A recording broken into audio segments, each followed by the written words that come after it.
আমাদেরকে বলছে যে ওনার নামে ওয়ারেন্ট নেই, এজন্য ছেড়ে দিচ্ছি। পরের দিন শুনলাম যে ওনাকে চুয়াডাঙ্গা থানায় হেফাজতে নেওয়া হলো, পুলিশ হেফাজতে। তো আমাদের আন্দোলনের তোপে পড়ে হয়তোবা তাকে পুলিশ হেফাজতে নেওয়া হয়েছে। আপনি দেখেন, যদি আমরা আন্দোলনটা না করতাম তাহলে 4টা মামলার আসামি কিন্তু ছাড়া পেয়ে যেত, তার বিরুদ্ধে কিন্তু কোনো অ্যাকশন নেওয়া হতো না। আমরা হচ্ছে 24 ঘন্টার আলটিমেটাম দিছিলাম, কিন্তু আমাদের কোনো দাবিই মানা হয় না। উল্টে আমরা যেই তালা শিকল দিয়ে বেঁধে গিয়েছিলাম এখানে, তো ওনারা সেই শিকল খুলে নিয়ে তারা ভিতরেই রাখছে। আমরা আজকে যখন চাইতে গেলাম, ওনারা বললে যে আপনাদের যা খুশি করে নেন, আমাদের এখানে কোনো শিকল নাই। কেএমপি থেকে আমাদের সাথে বারবার লেয়াজু করার জন্য চেষ্টা করেছে, কিন্তু আমরা লেয়াজু ভিত্তিক প্রশাসন চাই না, আগেও বলেছি। আমাদের সাথে আলাদাভাবে বসতে চেয়েছে তারা, কিন্তু আমরা যেহেতু জনগণ এখানে দাঁড়িয়েছি, আমরা কোনো ব্যক্তি স্বার্থে এখানে দাঁড়াইনি।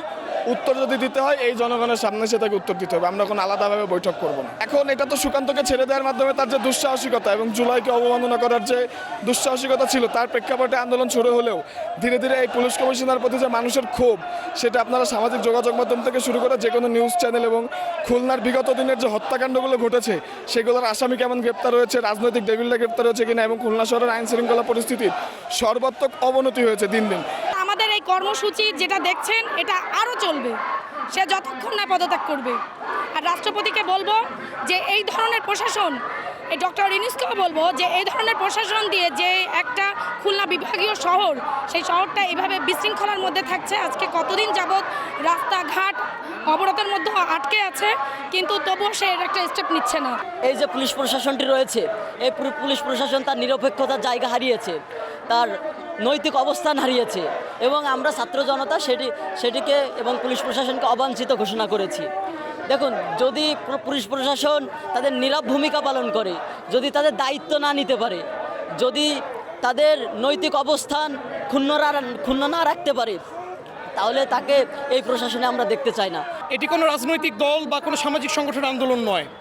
আন্দোলনটি শুরু হওয়ার পর থেকেই ক্রমেই কিন্তু খুলনার আপামর জনতা কিন্তু আন্দোলনটিকে নিজেরা কিন্তু অন করতে শুরু করেছে। এটির কারণ হচ্ছে আপনারা প্রতিদিন সন্ধ্যার পর থেকে দেখা শুরু করবেন। সুতরাং বিগত কয়েক মাস আসলে আমরা আমাদের পরিবার নিয়ে সন্ধ্যার পর আসলে বাইরে বের হতে পারি না, এটি একটি দুঃখজনক বিষয়। সুতরাং যখনই আন্দোলনটি সংগঠিত হওয়া শুরু হয়েছে, খুলনার আপামর মানুষ তাদের নিজেদের জননিরাপত্তার দাবিতে এই আন্দোলনের সাথে স্বতঃস্ফূর্তভাবে অংশগ্রহণ করেছে, এবং তারা মনে করেছে পুলিশ প্রশাসনের যে ব্যর্থতা, এই ব্যর্থতায় পুলিশ প্রশাসনের পুলিশ কমিশনার জুলফিকারকে আসলে দায়টি নিতে হবে, এবং তার অপসারণের দাবিতে কিন্তু পরবর্তীতে এই আন্দোলনটি মোড় নেয়, এবং এই অপসারণের দাবিতে আসলে আমরা এখানে উপস্থিত হয়েছি।